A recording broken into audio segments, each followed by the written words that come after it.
5절부터 11절입니다.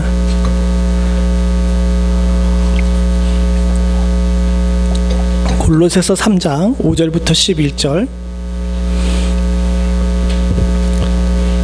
한 절씩 교독하겠습니다. 골로새서 3장 5절부터 11절입니다. 제가 먼저 5절 봅니다. 그러므로 땅에 있는 지체를 죽이라. 곧 음란과 부정과 사욕과 악한 정욕과 탐심이니 탐심은 우상 숭배니라. 너희도 전에 그 가운데 살 때에는 그 가운데서 행하였으나 너희가 이 모든 것을 벗어나라. 곧 음란과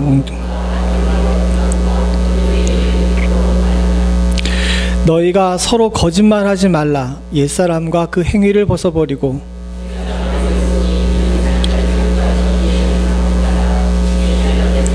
하심을 입은 자니라. 같이 있습니다. 거기에는 헬라인이나 유대인이나 할레파나 무할레파나 야만인이나 스구디아인이나 종이나 자유인이 차별이 있을 수 없나니 오직 그리스도는 만유시오 만유 안에 계시느니라. 아멘. 오늘은 두 번째 그러므로에 관해서 여러분들과 제가 함께 나누면서 세 사람의 정의에 대해서 우리가 함께 살펴보려고 합니다. 지난주에는 우리가 변해야 된다는 사실에 대해서 배웠죠. 그리고 변하기 위해서는 생각이 바뀌어야 된다는 사실에 대해서 우리가 함께 나눴습니다. 이 두 번째에 우리들에게 주신 말씀은 이 변해야 된다는 걸 알고 생각이 바뀌어야 된다는 걸 아는데, 그럼 어떻게 바뀔 거냐라는 문제, 어떤 존재로 바뀔 거냐, 이것이 우리에게 굉장히 중요합니다. 제가 어렸을 때였는데 아마 고등학교 때였나 대학교 때였나 그랬는데 제가 일생에 처음으로 뭔가를 모아봤어요. 제가 이 모으는 재주가 없습니다. 그래서 돈도 잘 못 모으고 그랬나 본데 딱 한 번 뭔가를 모아봤는데 뭘 모았는지 아세요? 껌종이를 모았어요. 껌종이. 왜 껌 이렇게 쓰면 그 껍데기 있잖아요. 껌종이를 모았어요. 그 껌종이를 왜 모았을까요? 예? 예. 그거 할 뻔했는데 안 했어요. 한 두 개, 세 개 접어보니까 내 취향이 아니더라고. 꼼질할 때는 거. 그거 외에 다른 이유 때문에 껌종이를 모아봤습니다. 왜 모았는지 아십니까? 혹시 기억하실런지 모르겠는데 옛날에 90년대 초반이었나 80년대 후반이었는지 기억이 못하겠는데 그 껌종이에 이렇게 딱 껌종이를 까가지고 뒤집으면은 그 안에 사랑이란 하면서 이 사랑에 대한 정의에 대해서 동서양의 시인들이 써놓은 그 이제 사랑에 대한 정의를 이렇게 적어놓은 거 있습니다. 다들 먼 옛날 이야기라 그 기억을 못 하시나 본데 굉장히 한국에서 히트를 쳤어요. 그거를 종류별로 각각 다른 걸로 이렇게 모았던 적이 있습니다. 왜 모았는지 아십니까? 껌을 깔 때마다 사랑이란 정의가 다 달라요. 시인에 따라서, 상황에 따라서, 서양 사람이나 동양 사람이나 우리나라 사람이나 이 사랑에 대한 정의가 너무너무 다른 겁니다. 어떻게 같은 단어에 이렇게 여러 가지 이야기가 있을 수 있을까? 그것이 너무너무 궁금했어요. 그런데다가 그때 한창 감수성이 폭발하던 시기라 뭐든지 보면 아름다웠던 시대거든요. 그래서 그 껌종이를 열심히 모았던 것이 기억이 납니다. 저는 그 사랑이라는 정의에 대해서 그렇게 다양한 것이 있다는 것에 대해서 참 놀라웠어요. 그리고 사람이 상황에 따라서 어떤 상황에 처하냐에 따라 가지고 어떤 식으로 보는지가 굉장히 다양하다는 사실이 굉장히 신기했습니다.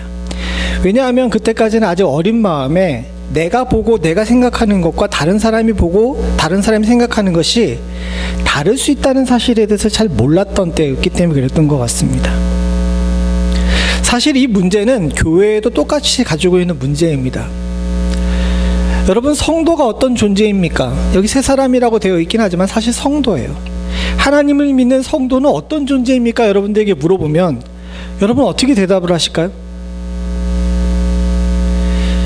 여기 한 20분 정도 앉아 계시는데 아마도 개별적으로 저와 만나가지고 성도가 무엇인가에 대해 정의하라 그러게 되면 다 각각 다른 대답을 하는 확률이 높습니다. 교회 다니는 사람이요, 예수 믿는 사람이요, 이게 가장 보편적이긴 하겠지만 조금 더 깊이 들어가 보게 되게 되면 성도라는 것에 대해서 어떤 식으로 또 어떤 방법으로 예수를 믿기 시작했는지, 그리고 어떻게 신앙생활하는지에 따라 가지고 각각 대답이 다를 수가 있다는 거예요. 이 문제는 우리만의 문제가 아니라 골로새 교회 성도들에게도 문제였습니다. 왜냐하면 거기에도 여러 성도들이 있었지 않겠습니까? 이 사람들이 새 사람을 입어야 된다는 걸 알아요. 예수의 복음을 듣고 나니까 내가 이대로 살아서는 안 되겠다는 걸 알게 됐습니다. 근데 그 다음에 이대로 살지 않아야 된다는 걸 알고 변해야 되는데, 어떻게 변하고 무엇을 목적으로 변할 것인지에 대해서 제대로 합의가 이루어지지가 않는 겁니다. 형편과 처지가 다른데 이게 합의가 이루어질 리가 없죠. 그래서 교회가 혼란스러운 가운데 있을 때 사도 바울이 새 사람이란 이런 존재다라고 정의를 해줬어요. 뭐라고 정의를 했냐면 10절을 같이 한번 읽어보길 원합니다. 10절을 봅니다. 같이 봅니다. 시작. 새 사람을 입었으니 이는 자기를 창조하시는 이의 형상을 따라 지식에까지 새롭게 하심을 입은 자니라. 이게 새 사람의 정의이고, 이게 다르게 얘기하면 성도의 정의예요. 아주 보편적이고 우리가 반드시 알아야 될 정의입니다. 그런데 이게 좀 어려워요. 사실 새 사람을 입었으니 띄고 뒷부분에 있는 자기를 창조하신 이의 형상을 따라 지식에까지 새롭게 하심을 입은 자니라. 목사님, 뭔 소린지 모르겠습니다, 이렇게 대답을 하실 수가 있죠. 사실 어려워요. 이게 이 문장이 하나의 문장으로 되어 있지만 두 부분으로 나눌 수가 있습니다. 하나는 어떠냐면 자기를 창조하신 이의 형상을 따라 변하는 것이 성도의 첫 번째 정의이고, 두 번째 정의는 뭐냐면 지식에까지 새롭게 하심을 입은 거예요. 요거에 대한 정의가 오늘 저와 여러분들이 나눌 주제입니다. 제일 먼저 보여야 될 것이 뭐냐면 창조하신 이의 형상을 따라야 된다는 거예요. 근데 여러분, 이게 쉽습니까? 여러분들 지금 하나님의 형상을 따라 살고 계십니까?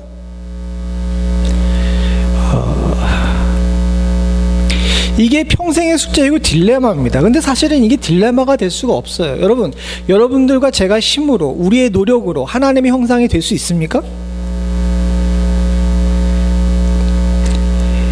여기에 대해서 명확하게 우리가 한계가 있다는 사실을 인정을 할 줄 알아야 돼요. 사실 자기를 창조하신 이의 형상을 따라 이 문제에 관해서 많은 사람들이 굉장히 힘들어하고 어려워합니다. 예수를 닮아가길 원한다라고 찬송도 많이 하고 그러긴 하지만, 솔직히 말하게 되면 30년, 40년을 믿어도 예수의 형상을 따라갈 수가 없어요. 그래서 종종 세상 사람들이 우리 보고 이야기하죠. 넌 예수를 그렇게 오래 믿었는데 변한 게 없냐? 라고 이야기하는 경우가 있습니다. 이게 굉장히 뼈 아프고 괴롭죠. 그럴 때마다 성도들은 굉장히 힘들어합니다. 난 왜 오래 예수를 믿었는데 하나님의 형상을 따라가지 못할까? 근데 여러분, 그거는 저와 여러분들의 책임이 아니에요. 우리가 로마서 8장 29절부터 30절을 읽기로 합니다. 시작. 하나님이 미리 아신 자들을 또한 그 아들의 형상을 본받게 하기 위하여 미리 정하셨으니 이는 그로 말미암아 많은 형제들 중에서 맏아들이 되게 하려 하심이라. 또 미리 정하신 그들을 또한 부르시고 부르신 그들을 또한 의롭게 하시고 의롭다 하신 그들을 또한 영화롭게 하셨느니라. 사랑하는 성도님들, 우리가 하나님의 형상을 따라가야 돼요. 그런데 하나님의 형상을 따라가는 것은 사실상 우리의 소관이 아니라는 겁니다. 우리는 이걸 분명히 알아야 돼요. 예수 잘 믿고 싶습니다. 성도가 되고 싶습니다. 우리 모두의 소망입니다. 그러나 사랑하는 성도님들, 모두 다 신앙 성장에 있어서, 또 신앙을 시작하는 것에 있어서 우리의 선택보다는 하나님의 선택이 우선됐다는 사실에 대해서 인정할 줄 알아야 돼요. 여기도 보세요. 뭐라고 얘기합니까? 하나님이 미리 아신 자들을 또한 그의 아들의 형상을 본받게 하시기 위하여 미리 정하셨으니라고 이야기해요. 우리가 새 사람을 입는 것도 우리가 택한 것이 아니고 우리가 정한 것이 아닙니다. 하나님께서 어떻게 하신 거예요? 미리 정하신 거예요.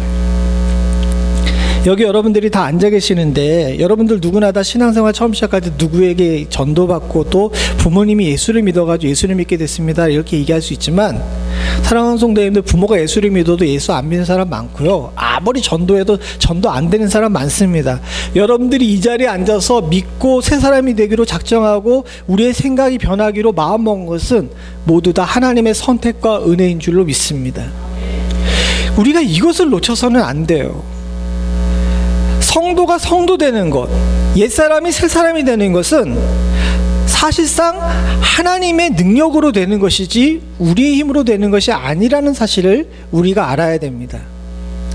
그래서 성도는요, 자부심을 가짐과 동시에 겸손해야 돼요. 내가 성도가 됐다는 것에 대해서 자부심을 갖는 것 중요합니다. 그러나 또한 반대로 나 같은 것을 택해 주셔서 하나님의 형상을 본받게 하신 주의 은혜에도 매일매일 겸손해야 될 줄로 믿습니다. 이 두 가지가 같이 가는 것이 굉장히 어려워요. 사실 그래서 뒷부분에 우리가 또 한번 살펴보긴 하겠지만 범위에 관한 문제가 또 생깁니다. 교회 안에서도 이 문제가 생기죠. 교회 안에 들어왔더니 사람이 그렇잖아요. 저 문을 들어오기 전에는 옛사람이 모두 다 같다 하더라도 문을 들어온 다음에 신앙 성장이 똑같아요, 다? 아닙니다. 누구는 1년을 믿어도 수십 년을 믿은 사람들보다 훨씬 더 큰 변화를 겪는 반면에 어떤 분은 30년, 40년에 걸쳐서 차근차근 변하시는 분들도 계세요. 말씀을 이해하는 것도 마찬가지입니다. 주일날마다 목사가 제일 힘든 것이 뭔지 아십니까? 여기는요, 죄송한 얘기인데 성도들은 유치원생서부터 대학생까지 다 앉아있어요. 도대체 어디를 기준으로 설교를 해야 될까요? 각자가 다 성향이 다르기 때문에 그건 어쩔 수가 없습니다.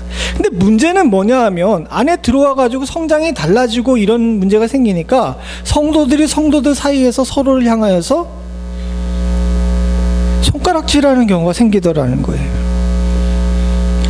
사랑하는 성도님들과 제가 지금 여기서 작정하기 원합니다.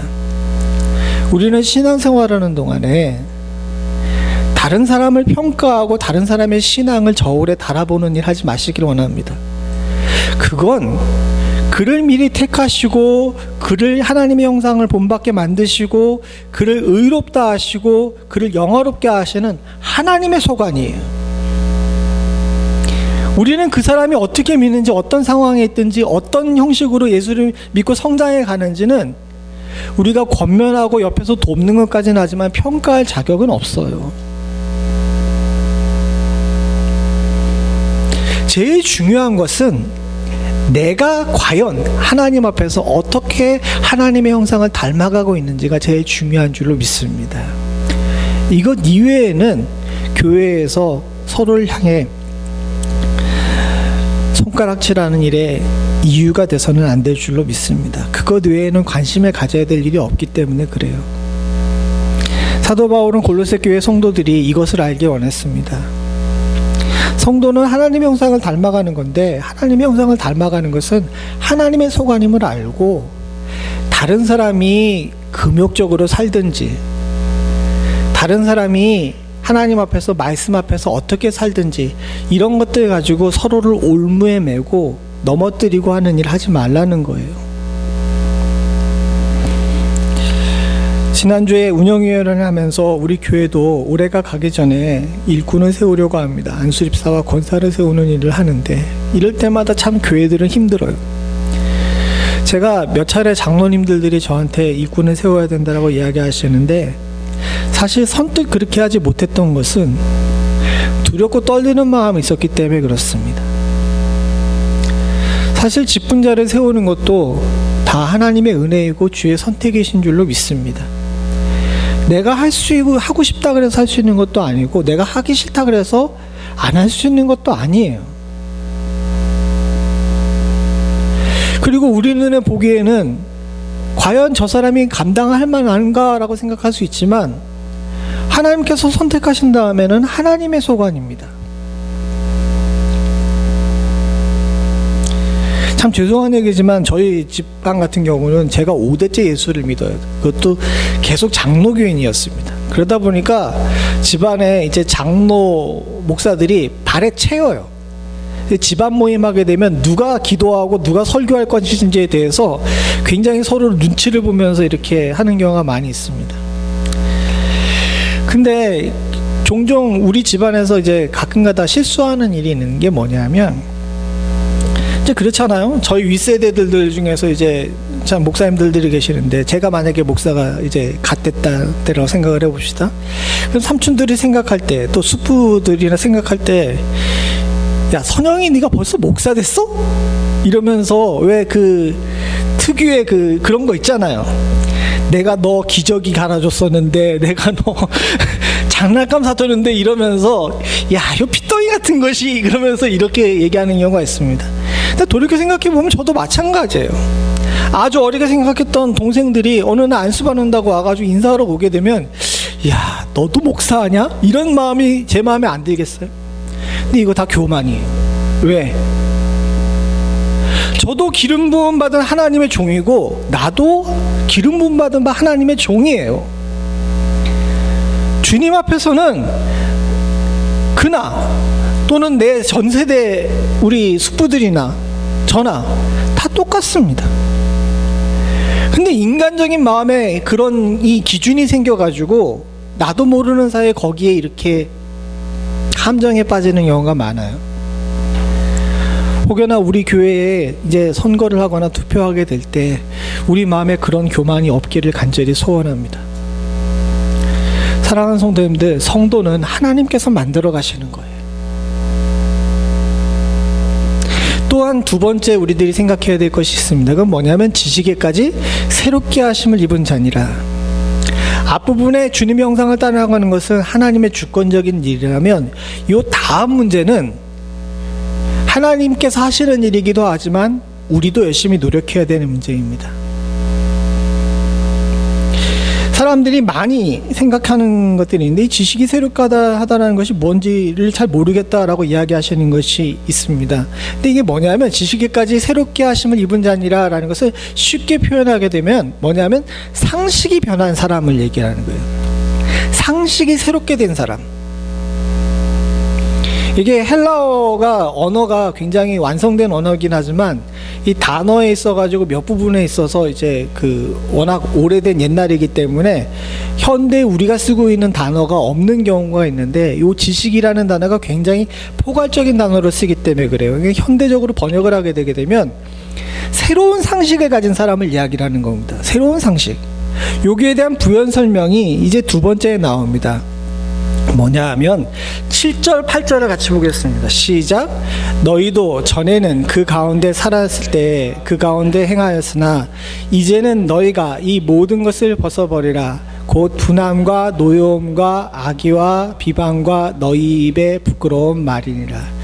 너희도 전에는 그 가운데 살았을 때에는, 너희도 전에 그 가운데 살았을 때에는 그 가운데 행하였다라고 이야기합니다. 우리가 세상 상식 속에 살 때에는 세상 상식으로 살았다는 거예요. 그래서 보게 되면 여기 구절에도 나와 있는데 맨 끝에 그 행위를 벗어버리라 라고 나오잖아요.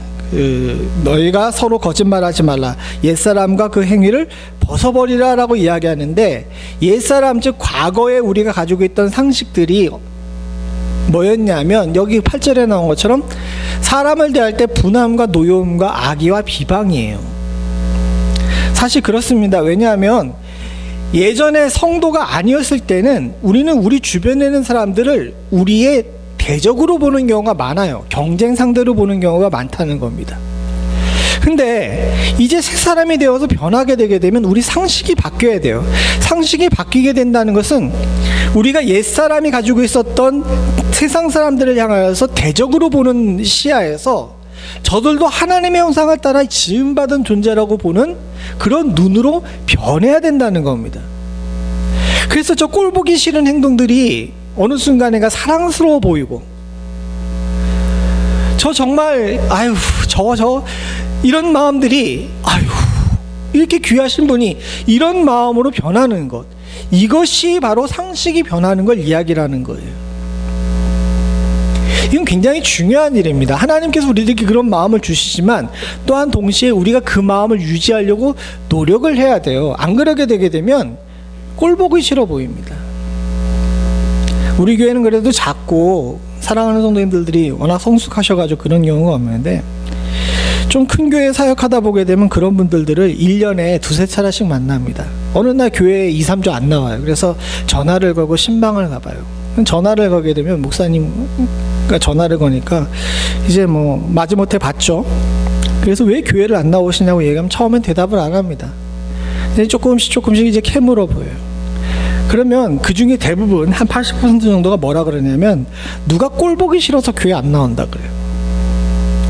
여러분들도 다 한 번씩 해보시죠. 안 해보신 분들에게 하나님의 은혜와 축복이 있을 줄로 믿습니다. 앞으로도 그러지 마세요. 그것은 우리의 상식이 아직 변하지 않았다는 증거입니다. 왜 여전히 하나님께서 만드신 그 하나님의 형상을 따라 지음받은 다른 존재가 분함과 노여움과 악의와 비방으로 보이냐는 거예요. 왜 그렇게 보이는지 아십니까? 우리 마음에 이런 마음을 품고 있기 때문에 그렇습니다. 5절 같이 봅니다. 5절만 봅니다. 시작. 그러므로 땅에 있는 지체를 죽이라. 음란과 부정과 사욕과 악한 정욕과 탐심이니 탐심은 우상 숭배니라. 우리가 여전히 그런 마음을 품고 있는 것은 우리의 지체가 죽지 않았기 때문에 그렇습니다. 우리의 지체는요, 죄송한 얘기지만 뭘로 이루어졌냐 하면 여기 나온 대로 음란과 부정과 사욕과 정욕과 우상숭배로 만들어져 있어요. 참 안타까운 이야기죠. 근데 이게 성경이 이야기하고 있는 정의입니다. 우리가 마가복음 7장 21절에 주님께서 사람을 정의한 것에 대해서 보게 되는데 21절부터 23절 한번 쭉 읽어보죠. 시작. 속에서 곧 사람의 마음에서 나오는 것은 악한 생각과 음란과 도적질과 살인과 간음과 탐욕과 악독과 속임과 음란과 비방과 교만과 우매함이니 이 모든 악한 것이 다 속에서 나와 사람을 더럽게 하느니라. 주님께서 하신 말씀이거든요. 주님께서 사람이 이렇게 구성되어 있다라고 이야기하는데 온갖 나쁜 건 다 집어넣으셨어. 간음, 탐욕, 악독, 속임, 음탕, 질투, 비방, 교만, 우매함. 여전히 우리가 과거의 상식으로 살게 되면 이렇게 구성되어 있는 삶으로 살 수밖에 없다는 겁니다. 근데 이 삶을 그대로 유지하게 되면, 즉 옛 상식을 그대로 유지하게 되게 되면 여기 보니까 뭐라 그래요? 6절에 하나님의 진노가 임하게 되는 거예요. 성도가 상식이 변해야 된다라고 주님께서 얘기하신 것은 뭐냐면, 이대로 있으면 하나님의 진노로 죽게 생겼으니까 생각을 바꾸고 우리의 상식을 바꿔서 살 수 있는 곳으로 옮겨오라는 겁니다. 그래서 성도는 살기 위해서 예수를 믿는 거예요. 그리고 여러분들, 죄송한 얘기지만 살기 위해서 여러분들의 생활 방식과 상식도 바꿔야 될 줄로 믿습니다. 여전히 미워할 사람들이 있죠. 왜 없겠어요? 그러나 참 다행스럽게도 시간이 지나면 지날수록 과거에 죽일 것처럼 미웠던 사람이 한번 혀 한번 차고서 에휴 그럴 수도 있지라고 하는 존재로 바뀌고, 어느 순간에는 그 사람도 그럴 수가 있지라고 얘기하면서 사랑으로 용납할 수 있는 존재로 바뀌는 것이 우리의 삶인 줄로 믿습니다. 왜 목회하면서 어려운 일들 없어요? 저도 지금 겪었잖아요. 그리고 과거에도 그런 일들 많습니다. 그럴 때마다 성도들을 향하여서 목사가 분한 마음을 품겠죠. 근데 참 묘하죠. 30대 때에는 그런 이제 성도를 만나게 되면, 죄송한 얘기입니다, 길거리 가다가 몰래 뒤통수를 콱 때리고 싶어. 30대 때 진짜 그랬어요. 서울에서 한참 목회하는데 정말 저한테 못되게 구시는 장로님이 계셨거든. 그때 한창 담임 목사님과 장로님들이 막 싸울 때 중간에 끼어가지고 제가 너무 힘든데 그 장로님이 막 저를 쥐잡듯이 잡으려고 그러시는 거예요. 그때마다 막 화장실에 가가지고 막 하면서 언젠가 길거리에 깜깜한 데서 만나게 되면 뒤통수를 콱 패주리라, 이런 마음을 품었었어요. 40대가 됐어요. 미국에 와서 사역을 하는데 이민교회 여러분들도 저도 다 이민자긴 하지만 이민교회 참 다양하신 분들이 많아. 지금 와서 생각해 보게 되면 나 외로우니까 관심을 좀 가져달라고 그런 식으로 행동하신 건데 그때 아직 그래도 젊은 형기가 남아있을 때는 도대체 이해할 수가 없는 거야.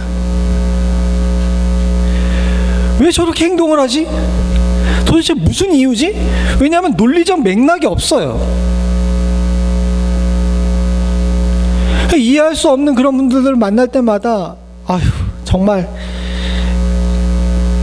죄송한 얘기인데 이 설교 들으시는 분들이 그냥 적당히 들으세요. 너무 스트레스가 심해가지고 가끔가다 중앙선을 넘어가고 싶었어요. 과거에 30대 때는 미워가지고 때리고 싶었다면 40대 때에는 그만했으면 좋겠다라는 마음이 많이 있었던 겁니다. 근데 지금 와서 생각해 보게 되면 웬만한 사람들은 다 이해가 돼요. 그리고 어느 순간인가 기도하면서 느낀 건데 이게 경험으로 얻어지는 것이 아니더라는 겁니다. 수없이 많이 경험을 해도 여전히 30대 때 제가 혈기 가졌던 것처럼 그렇게 목회하시는 분들도 많아요. 제가 특별하기 때문에 그런 것이 아니라 하나님께서 주물러서 그렇게 만드시는 거예요. 왜?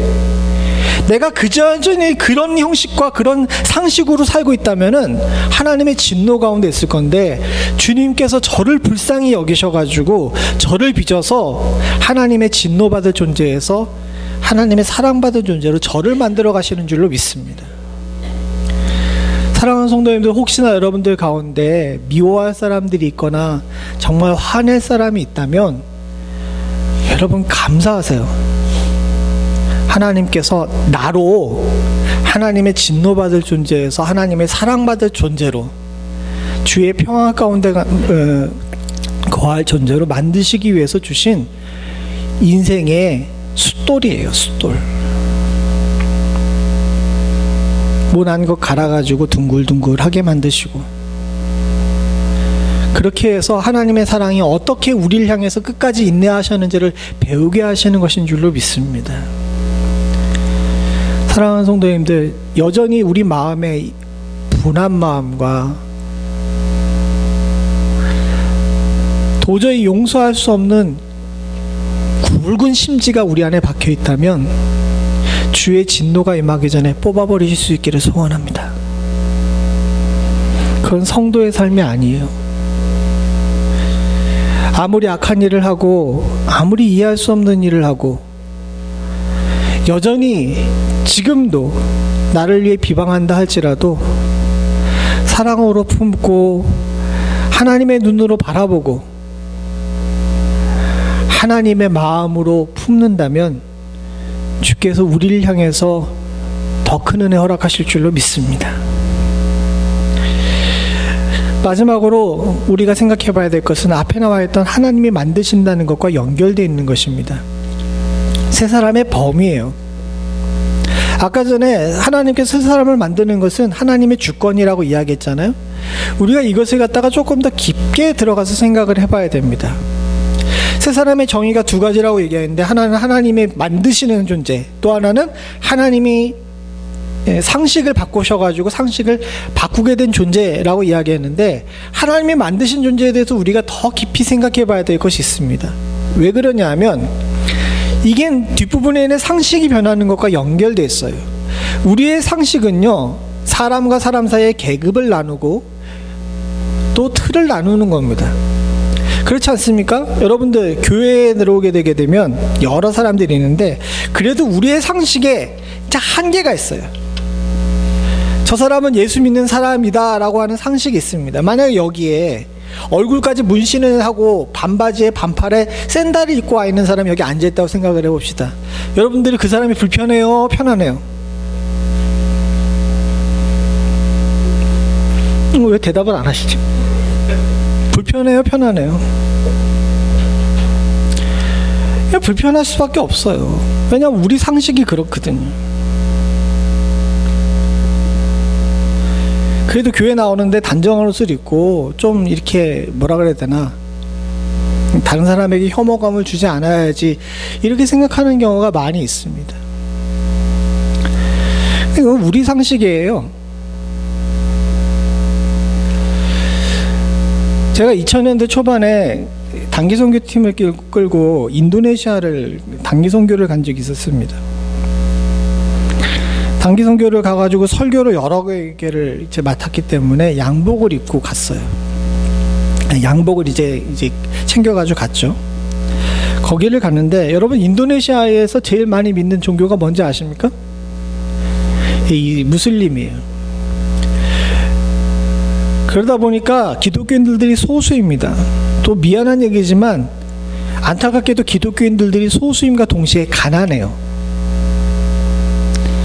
인도네시아가 지금은 좀 나아졌다 그랬지만 그때 당시에는 굉장히 막 힘듭니다. 전 자카르타 보고 깜짝 놀랐어요. 자카르타 한가운데 강이 흐르는데 강의 한가운데 쓰레기가 막 이렇게 똥물에 쓰레기가 막 가는 거예요. 근데 더 놀라운 건 뭔지 아십니까? 애들이 거기 빨가벗고 들어가가지고 쓰레기 주워요. 양 옆에는 강남에 있는 것 같은 커다란 빌딩이 있는데, 또 더군다나 단기 선교관 지역은 그 지역 중에서 가난한 지역이었어요. 주일날 예배에 이제 집회한다 그래서 사람들이 왔는데, 옷을 제대로 갖춰 입고 온 사람이 없었습니다. 같이 갔던 청년들이 충격을 받았어요. 도대체 이 교회를 오면서 어떻게 저렇게 하고 올 수 있느냐라고 그렇게 다들 생각을 하고 있었습니다. 근데 참 놀라운 게 뭔지 아십니까? 그렇게 정말 그냥 거의 벗다시피 해가지고 온 그런 사람들이 예배를 드리는데, 주일날 예배 시간에 하나님 말씀 함께 읽겠습니다 그랬더니 다 일어나요. 그리고 제가 인도네시아어를 잘 모르지만 정말 한자 한자 또박또박 모든 사람들이 입을 맞춰가지고 그 성경을 읽더라고요.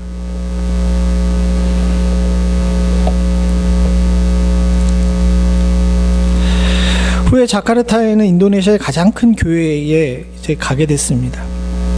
가게 되는데 그 교회는 참 놀랍게도 목사님이 7분이세요. 7분인데 주일날 설교 본문은 똑같습니다. 근데 7명이 다 다른 설교예요.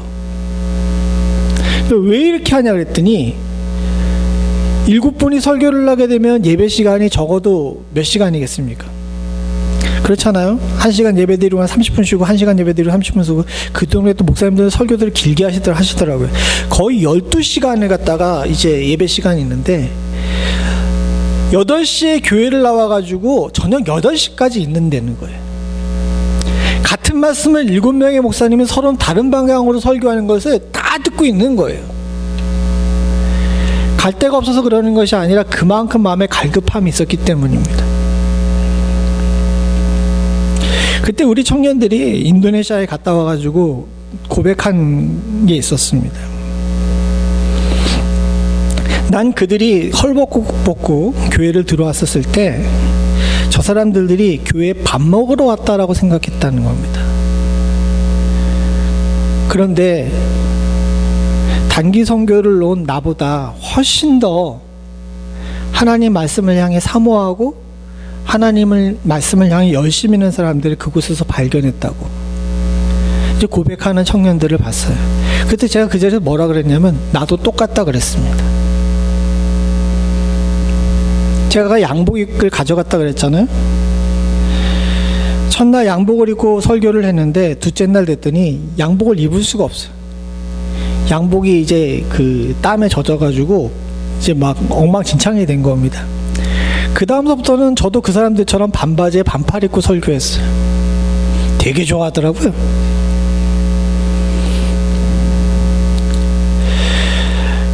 절실하게 느낀 것이 있는데, 우리는 우리의 상식에 갇혀가지고 하나님의 일에 대해서 너무 편협하게 생각하는 경우가 많아요. 다시 여러분들에게 질문하겠습니다. 여러분들 저 바깥에서 어느 날 어떤 사람이 그 오토바이 라이드하는 옷을 입고 얼굴까지 문신을 하고 여기 귀걸이를 이렇게 달고 교회를 들어오게 되면 여러분 어떻게 해야 돼요? 예, 어떻게 해야 돼요? 왜 대답을 안 해? 어떻게 해야 돼요?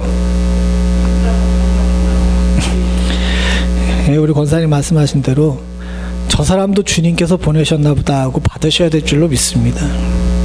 그게 사도 바울의 가르침이에요. 왜냐하면 11절에 보게 되면 이렇게 얘기합니다. 거기에는 헬라인이나 유대인이나 할레파나 무할레파나 야만인이나 스구디안이나 종이나 자유인이 차별이 있을 수가 없나니 오직 그리스도는 만유시오 만유 안에 계시느니라 라고 이야기합니다. 로마서 10장 12절, 고린도전서 12장 13절, 갈라디아서 3장 28절도 비슷해요. 여기서도 유대인이나 헬라인이나 차별이 없다라고 이야기하죠. 로마서에. 고린도전서에 뭐라고 얘기합니까? 유대인이나 헬라인이나 종이나 자유인이나 한 성령 안에 세례받았다고 차별이 없다라고 이야기합니다. 또 갈라디아서는 뭐라고 얘기하냐면 유대인이나 헬라인이나 종이나 자유인이나 남자나 여자나 다 그리스도 예수 안에서 하나다라고 이야기하죠. 이 최종 결정판이 오늘 우리가 읽은 골로새서 3장 11절이에요. 여기 나와 있는 걸 한번 생각을 해보죠. 11절에 보니까 헬라인이나 유대인이나 차별이 없다고 이야기합니다. 이게 헬라인이나 유대인이나 뭔 차이인 줄 아십니까? 예수를 먼저 믿던 뒤에 믿던 하나님 앞에서는 차별이 없다라는 거예요. 유대인들이 먼저 믿었어요? 헬라인들이 먼저 믿었어요? 유대인들이 먼저 믿었죠. 그러나 늦게 믿은 헬라인들하고 하나님께서는 차별을 두지 않으세요. 거기다가 헬라파와 무할레파는 뭘 상징하는지 아십니까? 이걸 문자대로 지키는지 아니면 문자대로 지키는 것이 아니라 이것을 해석하여 지키는지의 차이예요. 그렇지 않습니까? 여러분들 말씀을 들어도 어떤 사람은 그대로 받고 어떤 사람은 해석해서 받잖아요. 그러니까 다들 신앙생활이 틀리죠. 그러나 하나님 앞에서는 어때요? 차별이 없어요. 마찬가지로 야만인이나 스구디안이라고 얘기하는데 여기서 야만인이라고 나온 스구디안이라고 하는 사람 진짜 얼굴에 문신한 사람들이에요. 스구디아인들은 스키타인들, 여러분들 세계사 시간에 배웠죠? 스키타인들을 이야기하는 겁니다. 이 사람들은 그 당시 로마 바깥에 있었던 거의 유일한 나라였어요. 이 야만인들은 그나마 나라 형식도 가지고 있지 못하고 가죽 옷 입고 얼굴에 문신하고 도끼 들고 막 시퍼렇게 칠하고 다니는 사람들이에요. 그러나 그런 사람들도 교회 오면 어떻게 해야 된다는 거예요? 왜 또 다시 처음으로 돌아왔어요? 반갑게 받아야 저문을 열고 들어오게 되면 받으라 이거입니다. 종이나 자유인도 마찬가지입니다. 가지고 있는 물질, 가지고 있는 능력에 따라 가지고 사람들이 차별을 두고 신분을 두는데 그건 교회에서 통하지 않는다는 거예요. 왜 통하지 않는지 아십니까? 그리스도는 만유해 주시고 만유시고 만유 안에 계시기 때문이에요. 되게 어려운데 공동 번역에 이렇게 번역을 했습니다. 같이 한번 읽어보죠. 시작. 여기는 그리스도인과 유다인, 받지 않은 사람, 타국인과 야만인, 노예, 자유인 따위의 구별이 없습니다. 오직 그리스도만이 전부로서 모든 사람 위에 군림하십니다. 이걸 인정하는 것이 새 사람이고 성도예요. 오로지 주님의 군림하심만 믿고 인정할 줄 아는 사람이 성도인 줄로 믿습니다.